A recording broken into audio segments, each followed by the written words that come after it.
Hey everyone, and welcome back to the Plant Show. My name is Rose, and today we're going to do two things.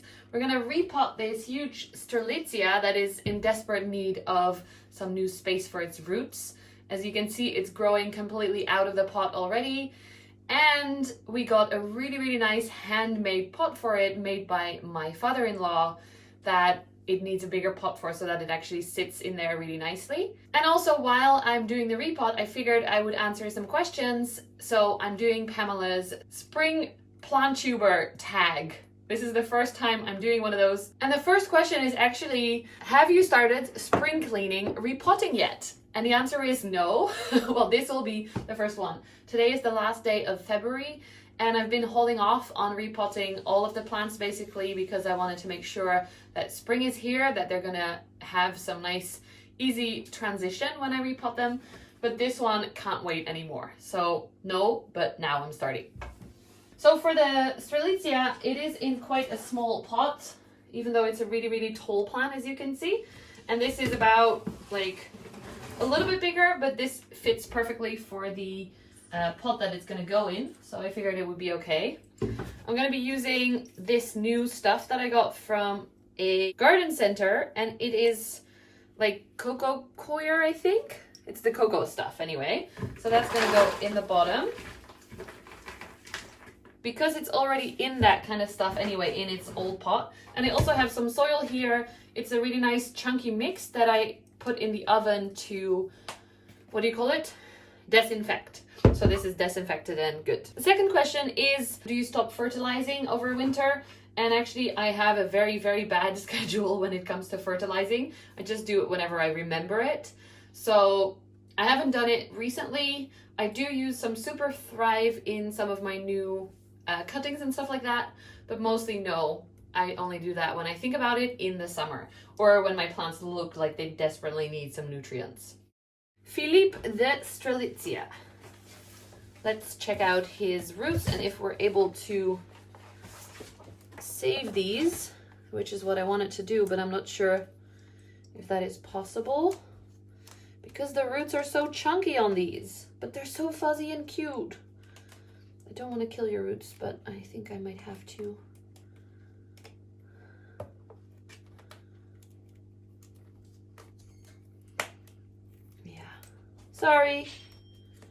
Sorry, baby. We're just gonna pull and we'll see what happens.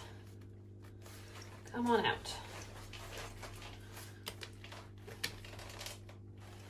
I think I may have to cut this pot open. While my boyfriend gets the cutter for this, the third plant. What plants did you lose this winter? I lost most of my small alocasias, sadly. Stop it. Thank you. And then I lost my Adansonii, probably to mosaic virus. Not that much else, so that's it, I think.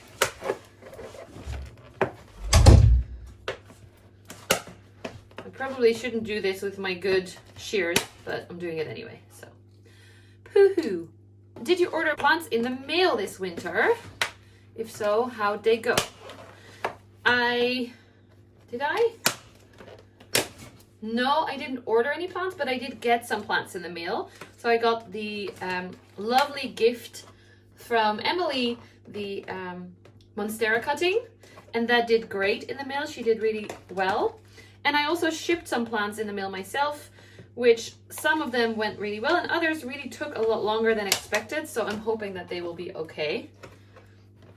To my friend Alaika, I hope her Hoyas are arriving okay. This is so root bound. What are the next plant or plant related purchases on your wish list, and will you get them this spring?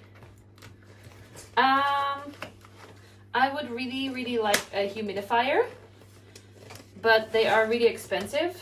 So I haven't decided yet if I'm gonna buy one, but I would really like one. So that's definitely high on the list. And I'm also expecting to swap or receive some cuttings of wishlist plants this spring that so they're not purchases, but they are still coming into my house. Let go of my plant. Please let go of my plant. Yes, thank you.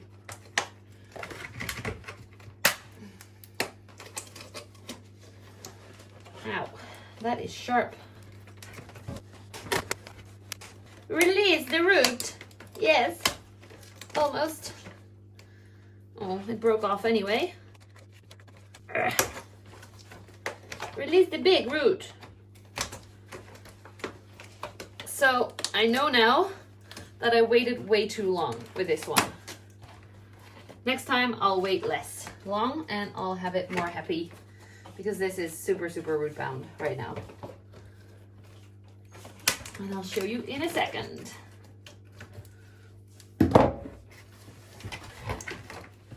Here we go. Coming off. Woo! Look at that. That is basically all roots. I normally would Google if this is the kind of plant that wants its roots to be loosened a little bit, or if it prefers to stay as a solid root bulb, because it very much differs per plant. But I'm using both of my phones right now, one with filming and one with the questions. So I'm just gonna do it. All right, loosen up, Philippe. Okay. Sit in there. Ooh. Let's put a little bit of soil in the bottom as well. It's too full here. I can't wait to have my garden greenhouse where I'll be able to repot everything and make a mess and have space. Do you have any life-saving tricks or tools that helped your plants survive winter? Yes. The plastic baggie method definitely rescued a lot of my plants from lack of humidity. And I made separate videos on those, so if you want to look them up, go ahead. And I might link them somewhere in the screen. Oh, nice. I'm being a mess. And I've been testing out Super Thrive as well to see if that helps my plants have a little bit more power, feel a little bit better. So that's the second one, I would say. I don't know yet if I'm super happy about it, but I'm testing it out.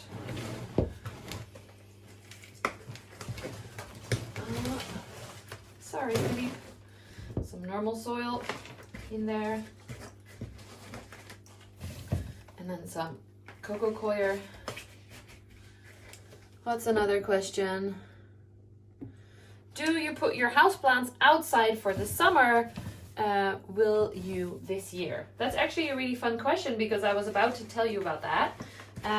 When we get the greenhouse, I'm hoping to have some plants either in the garden or in the greenhouse this year, because it's going to be really big.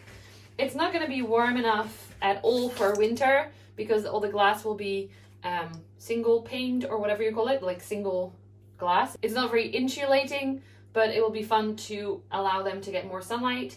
And I think this one will actually be moving outside for the whole summer, like the actual outside. I do live really close to the ocean, so we get a lot of wind. So we'll have to find a nice secluded corner for Philippe, because I don't want his leaves to break from all the wind. So my idea was, because this is going to sit up a little bit higher on that big pot, to plant little plants in the bottom to cover the soil so it looks a little bit nicer. And my boyfriend just said, why don't you do that already? But I'm not quite sure which ones to put in yet. So I'm not quite sure if I'm going to do that now. But it will be a really nice look, because the pot is raised up to like this high. You'll see much more of it, and also it will get more light. So I'll be able to plant some little plants in there. Okay, question 8. Did you have any pests issues over the winter? And if you did, how did you conquer them? Did you conquer them? Ha! Well, if you haven't seen my other video yet, I had a lot of pests this winter. And I just released a video about it on my channel, where you see I had different styles of thrips actually. I had zebra thrips and another kind. I had red spider mites. May have also had some other colored spider mites, but you haven't seen that yet. I had, what else? Oh, aphids, lots of aphids, lots of fungus gnats. And to be honest, I tried a lot of different things, which you're gonna see in a video, but I ended up using some systemics, which I'm not a fan about, and which I'm not a fan of, and those plants are definitely not gonna be anywhere near outside for this summer. But my most expensive plants, I wanted to make sure that they didn't die because I'd already lost quite a few plants to all of these pests. That is really important to think about if you are making the choice to use like chemicals to kill your bugs, that you then don't put these plants anywhere outside because it will kill pollinators, the bees, and all those little buggers that help your plants grow. So be really mindful of that. I think this is about ready, so let's move it into the living room, into its official pot.